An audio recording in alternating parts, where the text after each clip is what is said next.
Look closely at this video. A beautiful mother, a loving father, and a happy adopted baby girl named Jeong-in. On October 1st, 2020, millions of people watched them on national TV. They looked like angels sent from heaven. But cameras can lie. Because just 12 days after that TV show aired, that little baby was dead. The woman smiling at the cameras wasn't a savior. She was a monster. While the world clapped for her, she was secretly breaking Jeong-in's bones. She stomped on her stomach with the force of a car crash. And while her daughter was dying in the emergency room, this mother wasn't crying. She was online, shopping for fish cakes. From the perfect TV family to the most hated couple in South Korea. This is the story of the two faces of Jeong-in's mom. But recently, the Supreme Court confirmed a 35-year prison term for Jeong-in's adopted mother, who abused her toddler to death 2 years ago. To understand how a tragedy like this happens in a modern, advanced society like South Korea, we have to look at the mask these parents wore, and it was a very convincing mask. Jang Hae-young, the mother, and Ahn Sung-eun, the father, were the kind of couple everyone admired. They were young, educated, and deeply religious. Both of their fathers were pastors. They worked as translators for a Christian broadcasting company. To their neighbors and friends, they were the definition of good people. They already had a biological daughter, who was 4 years old, but they told their friends they wanted to adopt. They said they wanted to give a home to a child in need. They quoted the Bible. They talked about love and sacrifice. In January 2020, they officially adopted a 7-month-old baby girl named Jeong-in. Look at this photo. This was Jeong-in before the adoption. She was healthy, she was chubby. Her foster mother noted that she was a happy baby who loved music and rarely cried. When the Ahn family took her home, everyone thought she had won the lottery. A rich family, a loving sister, a beautiful home. But almost immediately, the nightmare began. The abuse didn't happen all at once. It started with neglect. Friends noticed strange things.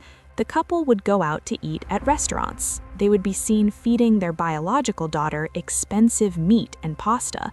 But Jeong-in, she sat in her chair, staring, with nothing on her plate. Sometimes the mother would give her plain white rice. Sometimes nothing at all. Then the violence escalated. In August 2020, shocking CCTV footage captured Jang, the mother, inside an elevator. Jeong-in is sitting in her stroller. She looks terrified. She is clinging to the handles. Jang pushes the stroller violently. It slams into the wall. The baby's neck snaps back from the force. Jang doesn't check on her. She just looks at her phone, annoyed. This wasn't discipline, this was hatred. Over the next 8 months, Jeong-in's body began to tell a story that no one wanted to read. Her skin turned dark and bruised. She became thin. The chubby cheeks vanished. Teachers at her daycare were the first to notice. They saw bruises on her ears, on her legs. They did the right thing. They reported it to the police. Not once, not twice, but 3 times. 3 separate reports of child abuse were filed, but every single time the parents used their mask. They told the police, "Oh, we're just massaging her legs too hard," or "She has sensitive skin," or "We are a religious family, we would never hurt her." And because they were well-dressed, wealthy, and spoke well, the police believed them. They sent Jeong-in back to hell. And then came the ultimate act of deception. October 1st, 2020. At this point, Jeong-in had broken bones. She was starving. She was in constant pain. But her mother, Jang, decided they should go on TV. Why? To show the world how angelic they were.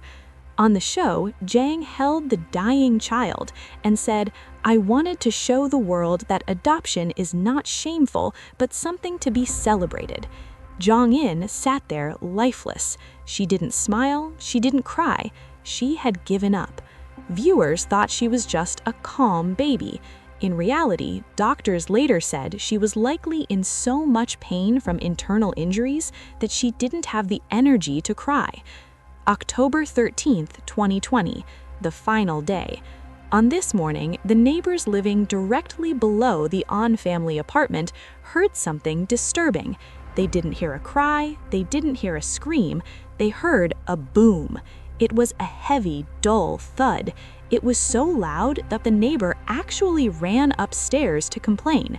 She didn't know it then, but she had just heard the sound of a 16-month-old child being stomped to death.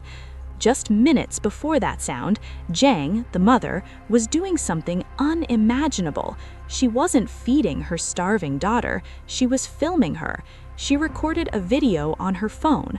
In the clip, Jeong-in is sitting in the corner, visibly in pain, refusing to eat. Instead of comforting her, Jeong can be heard cursing at her, annoyed that the baby wouldn't walk. Then the camera turns off, and the violence begins. Prosecutors later revealed that Jeong likely kicked Jeong-in in the stomach or jumped on her while she was lying on the floor. The force used was equivalent to a heavyweight boxer punching a gut. Jeong-in went limp. She stopped breathing properly. Any normal parent would call an ambulance immediately. You would scream for help. But Jeong didn't call 119. She waited. She took her time to get dressed. She reportedly sent a text message to her husband asking, "Should I take her to the hospital?" Eventually, she called a taxi, not an ambulance. The taxi driver later testified that as he drove them to the ER, the mother didn't look panicked, she looked annoyed.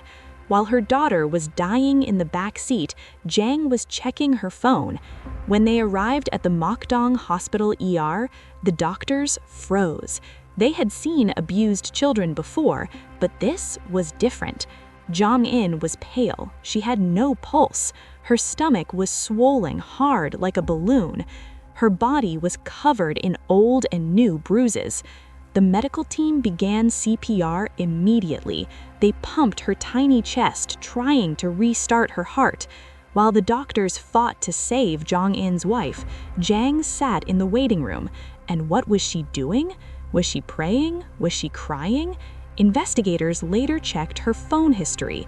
While her daughter was taking her final breaths, Jeong was browsing an online marketplace, shopping for fish cakes. At 6:40 p.m., the fight ended. Jeong-in was pronounced dead. She was just 16 months old. She weighed only 8 kilograms, 17 pounds, the weight of a 5-month-old.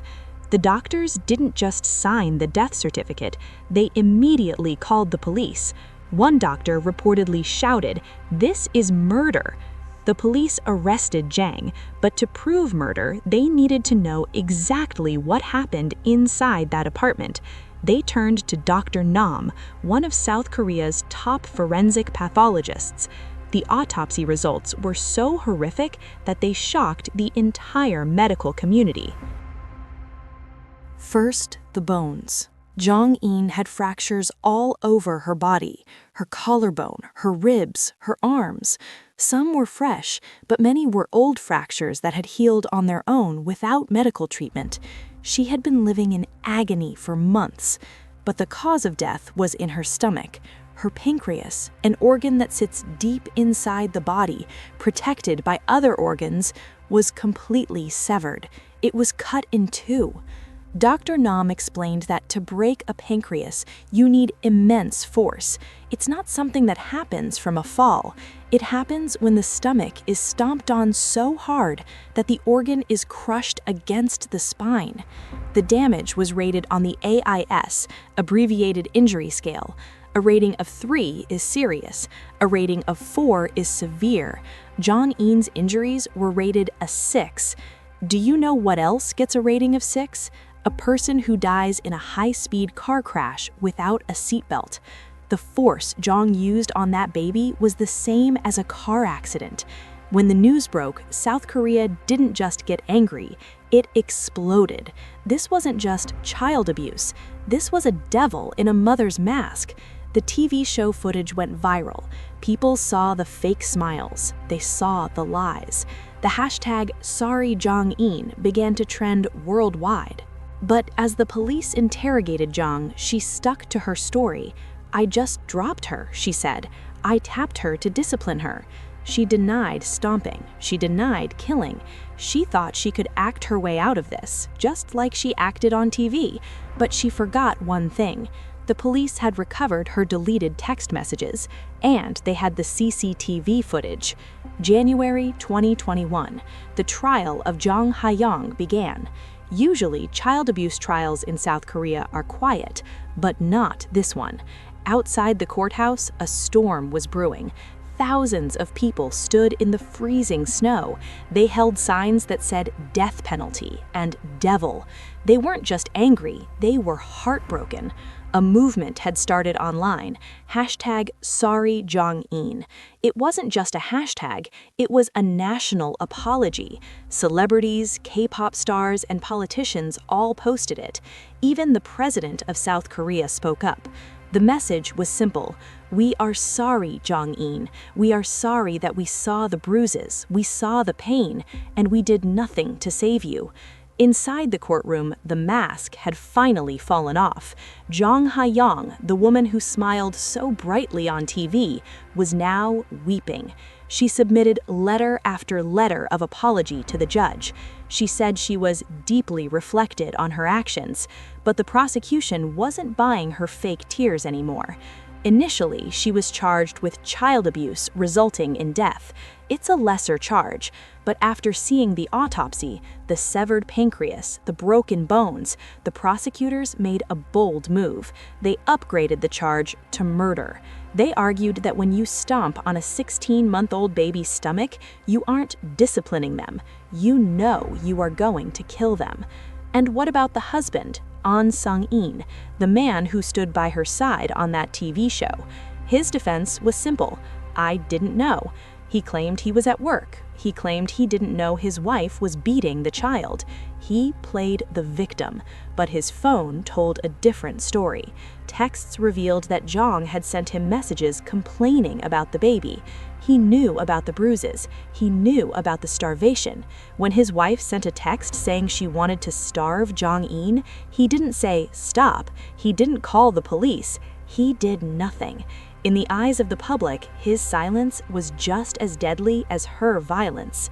On May 14, 2021, Judgment Day arrived. The judge looked at Jong and said, "You ruthlessly trampled on the victim's dignity and life. You have not shown true remorse."